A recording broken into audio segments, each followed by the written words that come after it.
loved him. You know, he was the star. He had the dance moves. He had the beautiful afro. You know, like. Yeah. You know, even though my hair wasn't like that, I still connected to him, and you know, I definitely felt like, you know, you wanted, you know, this whole idea of being a star. I think that sure. idea of wanting the spotlight and to really make great art and really change the world. I mean, everybody aspires to that. Again, like I feel like, you know, at the end of the day, you know, people ask me, because I cover hip hop culture, how does Michael relate to hip hop culture? Mm-hmm. And I think that in so many ways, you know, hip hop culture came from the mid '70s. You know, post-Jackson 5, Motown era, during it. And Michael and his family, again, are a huge inspiration mm-hmm. to the hip-hop generation. Are there any hip-hop artists that you know of right now that are currently working on any kind of sort of remixes using Michael's music? I mean, I'm sure the rights to it must be really tight. Yeah, I think people are showing respect at first. Mm-hmm. One artist from the West Coast of the Game, he did make a record with Chris Brown and Puffy's featured on it called See You Want Better on the Other Side, I believe it's called. But other than that, no one has. I think those things will come. I think a lot of posthumous material will come out. I mean, he has such a trove of unreleased material. You know, there's so much stuff. Even if you go to YouTube, like, you can find, like, demos of early versions of Driller and stuff that he worked on with Quincy Jones. You know, Elliot, sorry to interrupt. I just want to point out that the motorcade is arriving at Staples Center. We can see them entering right now. Mm. And, of course, that means that the memorial will begin shortly. Yeah, this is surreal. It's an amazing moment because, as we were saying earlier, of course there is the sadness, but there is a sense of celebrating his life and his music and his career that also lends it, you know, a certain air of celebration. I think he wanted that way. I think the idea of having a kind of small family, private, quick service, mm-hmm. And then having this real star-studded memorial. You know, some people are saying, you know, it's a little over the top, but, you know, it's Michael Jackson. He was over the top. Sure. You know, he was theatrical. Like, how could you not give him a star-studded memorial concert and make it become an event and let the fans, you know, celebrate the life? Again, like, I was very sad with his passing, but today I'm choosing to more celebrate the life. Sure. You know? And I think that's what he would want. What do you think, though, of some of his close friends, for instance, Dame Elizabeth Taylor, who decided to stay home? She said she wanted to celebrate her relationship with him in private rather than in public. Well, I don't know if she was invited to the private service. I would have hoped that she was. I feel like, yeah, she was a true friend of his. Yeah. So I feel like her place probably is more with the private service. Right. You know, maybe there's some people that went to the private service that don't feel comfortable following along and going to the star-studded memorial. So, you know, I think in that case, yeah, I think that for some people, you know, people grieve in many different ways, and I don't think anybody should judge what, you know, a Jane Fonda, Elizabeth Taylor, whoever else that was close to Michael decides of how they want to deal with the situation, you know. But, Elliot, what do you think it says about music, about pop culture in general, that it can affect so many people so deeply?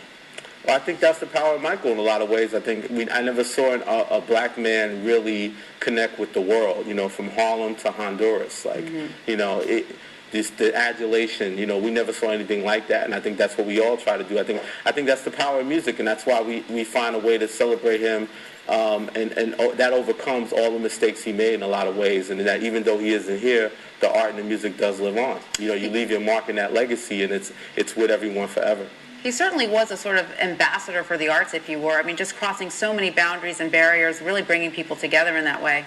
Yeah, that's why I think it's hard when people say, well, who's going to be the next one? I mean, what he did was unprecedented, you know, like, and I think I think he's an inspiration, so I think eventually somebody will come, maybe, you know, 20, 30 years from now that changes the world the way Michael Jackson did, but, you know, he set the bar pretty high. And, you know, it's so hard to put your finger on it when we're talking about stars and people who have, quote, unquote, it. You know, it's so hard to define that. But if you had to try and define it, what would you say Michael had? Well, I think it's a combination of, you know, people always say God-given talent. Mm-hmm. Obviously, he has some God-given talent. But, you know, people overlook the fact that Michael was a tremendous hard worker. Yes. You know, you have to dance hours and hours and hours to become that great a dancer.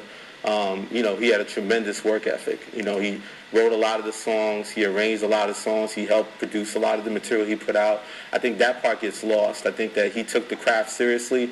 I think that, you know, him and his brothers were very dedicated to learning and to becoming better. And I think that that's the thing that gets kind of lost sometimes with the youth, is that they want success, but it all comes down to the unglorious part of it, which is the work ethic determination and drive. And Elliot, he had those things. I think you hit on something very, very key there, and I think you're right. It's something that people sometimes lose sight of.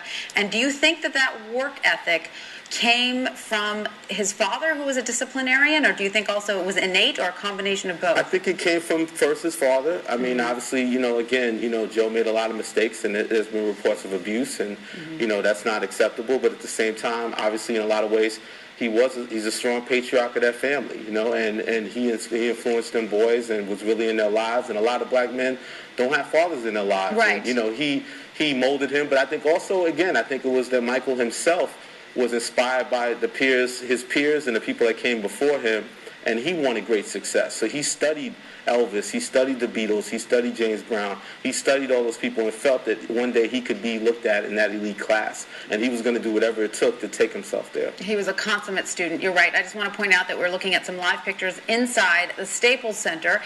It's still empty, but we are told that the memorial service is going to begin shortly. I thought it was funny that I heard they were arguing about who's going to ride with who in the car. Like, that's a real black family right there. My family's been known to have those arguments too, so maybe that transcends. But yeah, I mean, it's certainly, more than most. I mean, it is a family that has had its disagreements, but yet always seems to come together in the end. Yeah, and I think that's how families are. We have our hardships. You fight with your brother, you fight with your sister, but at the end of the day, that's your foundation. And I think that, again, I think a lot of respect and a lot of love needs to go to Joe Jackson and Katherine Jackson. You feel like you're connected to that family, in so many ways. Now, going forward, though, there are a lot more challenges that will be facing the Jackson family. Obviously, there are legal questions coming forward, the question of Jackson's children. He's got a massive estate, and we know even among the best and the closest knit of families, the questions of estate and economics can really fracture family ties. So how do you think going forward the Jackson family is going to weather this? I think one good thing out of it, I think just personally for Michael, obviously I guess he put John Branca and John McClain in charge of his finances.